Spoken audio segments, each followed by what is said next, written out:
31 March 2025 financial year and होने की date. लेकिन ये जो डेट है ये सिर्फ फाइनेंशियल ईयर एंड होने की नहीं है, ये बहुत इंपॉर्टेंट डेट है, इसको नोट कर लीजिए। बिकॉज अगर हम बचना चाहते हैं इंटरेस्ट या पेनाल्टी से, तो या फिर लेट फीस से या नोटिस से, तो कुछ ऐसे कंप्लायंस हैं, कुछ ऐसी चीज़ें हैं जो हमें 31 मार्च से पहले पहले कर लेनी है। अगर हमने इग्नोर किया तो बहुत सीरियस हमें कॉन्सिक्वेंसेस फेस करने पड़ सकते हैं। 31 मार्च 2025 बहुत इंपॉर्टेंट ड्यू डेट है।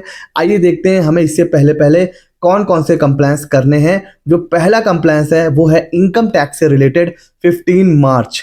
जिनके ऊपर एडवांस टैक्स की लाइबिलिटी है उनके लिए लास्ट इंस्टॉलमेंट का मौका है 15 मार्च।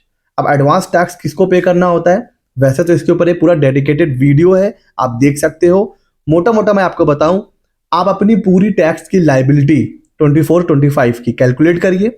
अगर आपका टैक्स पेबल 10,000 से ऊपर आ रहा है तो फिर आपको एडवांस टैक्स पे करना है बिफोर 15 मार्च। तो भाई 15 मार्च से पहले पहले एडवांस टैक्स पे कर दीजिए, वरना फिर जब आप ITR फाइल करने बैठोगे, कुछ लोगों की आदत क्या होती है, कब टैक्स पे करते हैं, जब ITR फाइल करते हैं, और फिर उनको 234A, B और C में अच्छा खासा इंटरेस्ट पे करना पड़ता है। और वो फिर कॉल करते हैं, मैसेज करते हैं कि सर टैक्स लाइबिलिटी तो इतनी आ रही है बट इंटरेस्ट बहुत ज़्यादा लग रहा है। वो इसी वजह से क्योंकि आपने एडवांस टैक्स पे नहीं किया। तो ये तो काम कर लीजिए। उसके बाद ITR-U फाइनेंशियल ईयर 21-22 कि अगर आपको ITR-U फाइल करना है अपडेटेड रिटर्न, तो उसकी जो ड्यू डेट है वो है 31 मार्च 2025। ऑल दो बट अभी जो बजट में ITR-U अब हम लोग 4 साल तक फाइल कर सकते हैं, है ना, बट वो अभी एप्लीकेबल हुआ नहीं है। वो आगे चल के एप्लीकेबल होगा, वो बात अलग है। बट एज ऑफ नाउ 31 मार्च 2025 अगर आपको ITR-U फाइल करना है 21-22 तक का, तो वो है उसकी ड्यू डेट। ठीक हो गया सर, आगे चलते हैं। वैसे तो अब जिस हिसाब से प्रोविजंस बनाए गए हैं न्यू स्लैब के, शायद ही कोई है जो ओल्ड स्लैब में जाना चाहेगा। और नेक्स्ट ईयर तो 12 लाख हो गया है, तो शायद ओल्ड स्लैब कोई ही चूज करे, बहुत कम लोग। बट फिर भी अगर आप ओल्ड स्लैब में हैं और अगर आप डिडक्शंस एग्जम्पशंस क्लेम करना चाहते हैं 80C से लेकर 80U तक, 80D या कोई भी, तो उसके लिए जो इन्वेस्टमेंट करना होता है उसकी भी ड्यू डेट 31 मार्च है।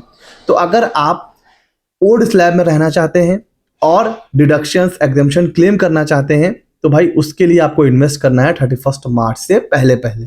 LIC की पॉलिसी ले लीजिए, FD करा लीजिए, NSC खरीद लीजिए, जो भी करना है, ठीक है। तो 31 मार्च से पहले। अच्छा सर, अब बात कर लेते हैं GST के कंप्लायंस की, जो बहुत इंपॉर्टेंट है। ये नहीं किया, इसकी वजह से आगे चलकर चाहे आप खुद GST टैक्स पेयर हैं या आप कोई प्रोफेशनल हैं, आपके क्लाइंट्स हैं, भैया बहुत नोटिस आती है। वो क्या है, पहला तो आपको क्या चेक करना है, GSTR-1 के टर्नओवर को मैच करिए GSTR-3B के टर्नओवर से। और अगर कोई मिसमैच आ रहा है उसको भाई अपने आखिरी GST रिटर्न में उसको आप सही करिए। तो GSTR-1 और 3B के टर्नओवर को आपस में मैच करिए। ऐसा ना हो कि 1 में कुछ और है और 3B में कुछ और है। अच्छा, जो ई-वे बिल आप जनरेट करते हैं उसको भी आप चेक करिए GSTR-1 से कि वो प्रॉपरली वहां पर रिपोर्ट हुए हैं, कोई छूट तो नहीं गया है। उसी तरह अगर आपके ऊपर ई-इनवॉइस एप्लीकेबल है तो GSTR-1 के इनवॉइस को ई-इनवॉइस से जरूर मैच करिए। कहीं ऐसा ना हो कुछ कैंसिल हुआ हो या कैंसिल होने से रह गया हो, वो भी GSTR-1 में आ गया है या 1 में आ गया है और ई-इनवॉइस में नहीं आया है, ई-इनवॉइस जनरेट करना छूट गया है। ये सारी चीज़ें आपको मैच करनी है और 31 मार्च से पहले पहले करेक्ट कर लीजिए। फिर ITC ऑफ बुक में हमने परचेज दिखा रखी है, उसमें ITC आ रही है, क्या वो 3B से मैच कर रही है? ऐसा तो नहीं 3B में ज्यादा ITC आपने ले लिया या 3B में कम ITC है। कौन सा आपका सप्लायर है जिसने अपना GSTR-1 फाइल नहीं किया है? ये सारी चीजें आइडेंटिफाई करिए।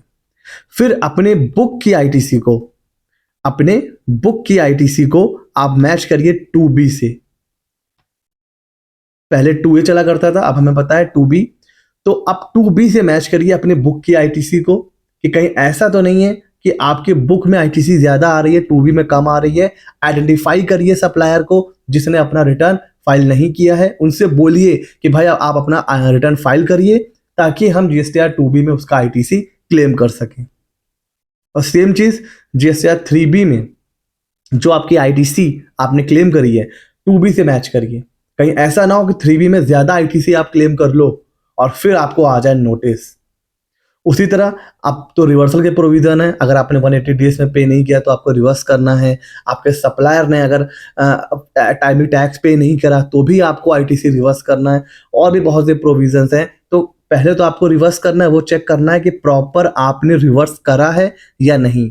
दूसरा, रिवर्स करने के बाद दोबारा जब आप रिक्लेम करते हैं वो आपने किया है कि नहीं। तो इन सातों चीजों को आपको डीप में चेक करना है 31 मार्च से पहले और उसको करेक्ट कर लीजिए ताकि फ्यूचर में फिर आप आराम से बैठिए कि भाई सारी चीजें मेरी रिकंसाइल है। उसी तरह जो लोग एक्सपोर्ट करते हैं, अब दो तरीके होते हैं। आपने एक्सपोर्ट किया, GST पे करा, बाद में रिफंड ले लिया। दूसरा तरीका क्या होता है, आपने एक्सपोर्ट किया, GST पे ही नहीं किया। तो अगर आप ये चाहते हैं कि आप एक्सपोर्ट करें और आपको GST ना पे करना पड़े तो आपको LUT नंबर या LUT फाइलिंग करनी होती है। तो उसको भी फाइल करने की लास्ट डेट है 31 मार्च 2025। फिर वो आप अगले फाइनेंशियल ईयर में उस LUT को, उस अंडरटेकिंग को आप यूज करोगे। तो RFD 11 फॉर्म जाता है, उसकी भी जो ड्यू डेट है वो भी 31 मार्च है, उसको फाइल करना है। उसी तरह सबसे इंपॉर्टेंट, कुछ लोग पूछते हैं कि सर हम रेगुलर में आ गए हैं बट हमें कंपोजिशन स्कीम में जाना है, क्या हम जा सकते हैं? बिल्कुल।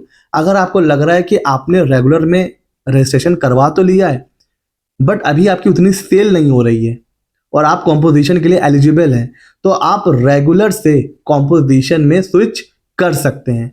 बट वो कब तक? 31 मार्च तक। फॉर्म आपको फाइल करना है CMP 02, छोटा सा फॉर्म होता है, डिक्लेरेशन फाइल करनी है, सबमिट करना है, OTP आएगा और अगले फाइनेंशियल ईयर के लिए आप कॉम्पोजिशन स्कीम में चले जाएंगे। तो अगर आप रेगुलर से कॉम्पोजिशन में स्विच करना चाहते हैं तो आपके लिए 31 मार्च तक का टाइम है, वरना फिर टाइम निकल गया, फिर आप स्विच नहीं कर पाओगे। अच्छा सर, उसके अलावा क्या रिकंसाइल करना है? सर जो आपके अगर TDS कट रहे हैं तो अपने सारे TDS जो अभी तक डिडक्ट हुए हैं आप ऑनलाइन लॉग इन करिए और अपने 26 CS में चेक करिए सारे TDS प्रॉपरली रिपोर्ट हो रहे हैं। ऐसा तो नहीं कि ज्यादा TDS रिपोर्ट हो जाए, वो भी दिक्कत की बात है। इनकम आपकी 5 लाख है, वहां पे दिखा रहा है 8 लाख, उस पर भी नोटिस आ जाता है।